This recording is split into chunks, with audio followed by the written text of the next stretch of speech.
Hey guys, welcome back to another video. So today I'm going to be talking about scheduling, cleaning, and just de-stressing overall. If you're a mom, if you're not a mom, I feel like this will be able to help anyone that struggles with trying to keep a consistent schedule. Hopefully you guys find my tips useful, and if you're interested in finding out what those are, just go ahead and keep on watching.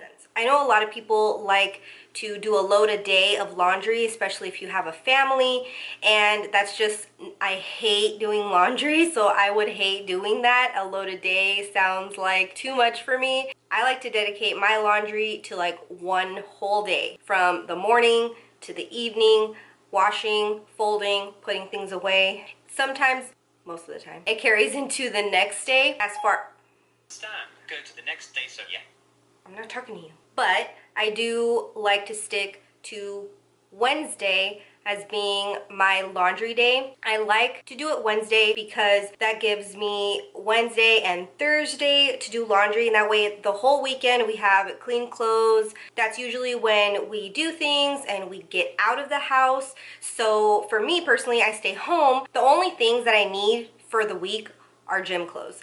Like, I can be in sweats, my pajamas, whatever, all day at home. Nobody's gonna know. My husband wears scrubs to work most of the time, and he has plenty of scrubs, so it's not like he really runs out in a week already. Same for the kids. They don't go to school, XYZ. So it just works out for me, and I give myself a time frame. I dedicate that time to that task. So whatever is easiest for you, if you do like doing laundry, if you find it easier to do a load a day, do that. Just do it, write it down on your calendar, plan for it, and do it consistently, and it will become easier. I have more time to split up my days, but usually on Mondays, I like to clean the bathrooms and the floors. So the reason I like to do the bathrooms and the floors together is just because when you clean the bathrooms, you clean the toilet, it's like around the floor, so I have to sweep anyways, might as well mop.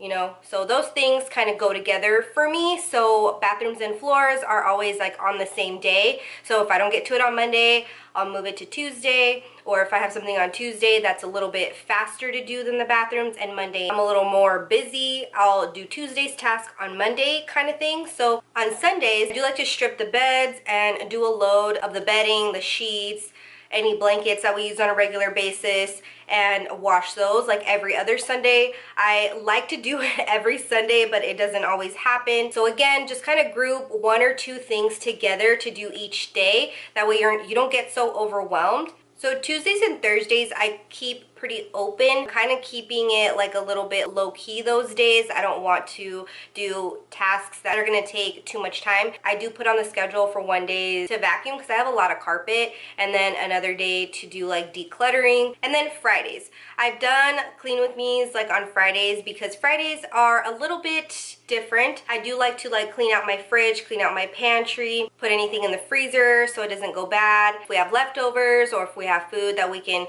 combine with other food, like I know what my grocery list will look like for the next day. I'll make my grocery list most of the time on Fridays while I'm doing that because it's just easier. I'm already going through my stuff anyways, and that really helps me keep myself accountable on budget for the grocery list if I'm like constantly cleaning out my fridge and my pantry. I laugh because every time I think about that, I think of my mother-in-law when she looks at our pantry or our fridge. She always says like, ay, no tiene nada, like we don't have any food.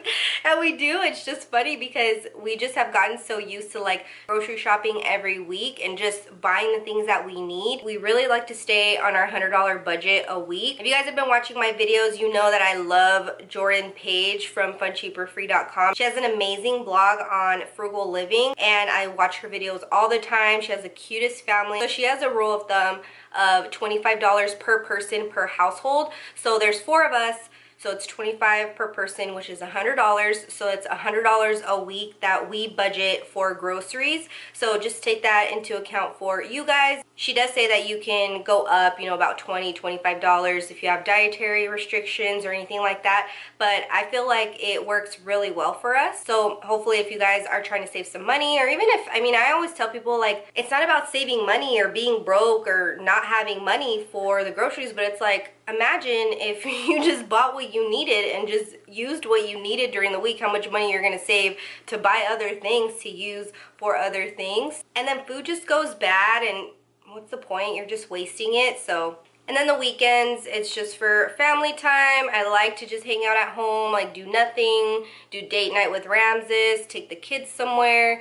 We grocery shop, we meal prep, we plan out our week, talk about our week that's coming up, and just prepare for the week to come. And that way there's not a lot of surprises. Obviously, there's times where we don't get to that and we just like lay around, don't really like plan for the week. But that's honestly when we're kind of like, oh shoot, you have to work late this day. Oh, but I have to go do this. Or that's when we're a little bit more scattered. Definitely getting on the same page on the weekends for the week to come will help, you know, keep you guys in sync and just let things flow easily. But that's it as far as my cleaning schedule and my 5 tips of what I like to do to make sure I'm not going crazy just cleaning up all day long, feeling overwhelmed and all of that. Number 1, pick one task and finish it. This is so hard for me. I am a level 100 multitasker. Ask my husband, like he is tunnel vision. He can get one thing done, move on to the next thing, get one thing done, move on. And to me, it drives me crazy, but it really does help to do this because when I get kind of overwhelmed is definitely when I start doing one thing, then the kids call me and I go do something else, and then I go do, when I implement this, I definitely get more things done. Definitely if you are scatterbrained like me, try just doing one thing at a time. Oh shoot, I have to take this. This is what I do. I stick to one cleaning task at a time. So if I'm making the kids lunch, I will be like washing the dishes, or I'll be wiping down the counter, or I'll be putting things away that don't belong on the counter. So a big tip that I have about making sure you stay on task is don't leave the room you're in. So I know there's gonna be things in that room that belong in another room.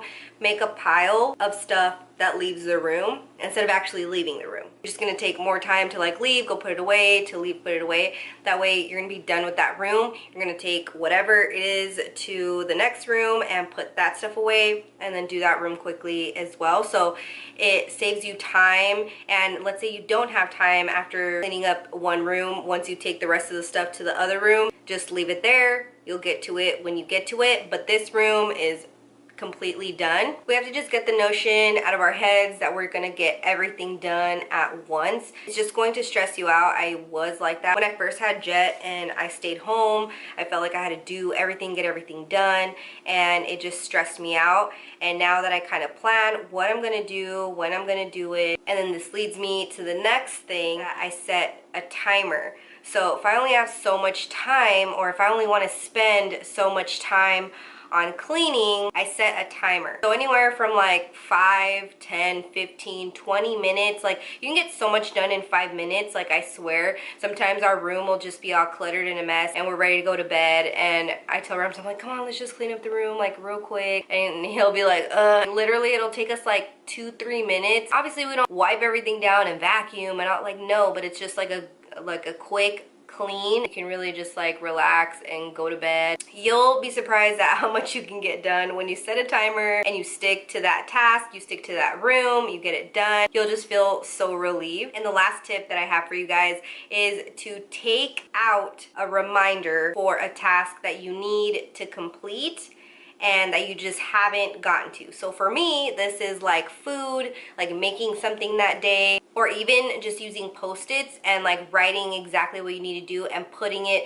somewhere where you pass by all the time. You might not get it done that day, you might not get it done the next day, but you'll get it done a lot faster with that reminder there than just not having it there at all. So a lot of times I'm like, oh, what do I have to make today? Oh, like, you know, chili. Okay, well, I'm gonna take out the zucchini. I'll take out a few, not everything, just I'll take out like a few cans of whatever I need to use, or zucchini, and I'll put it on the counter, and then later I'll actually like cook it. You know, it'll give you that little reminder to make sure you get it done. So I think that was it. I think that was five. Actually, I kind of included this tip in the pick one room and stick to it. So when I say like have a place where you put everything that belongs in another room, this is really helpful if you have a 2-story house. Ugh.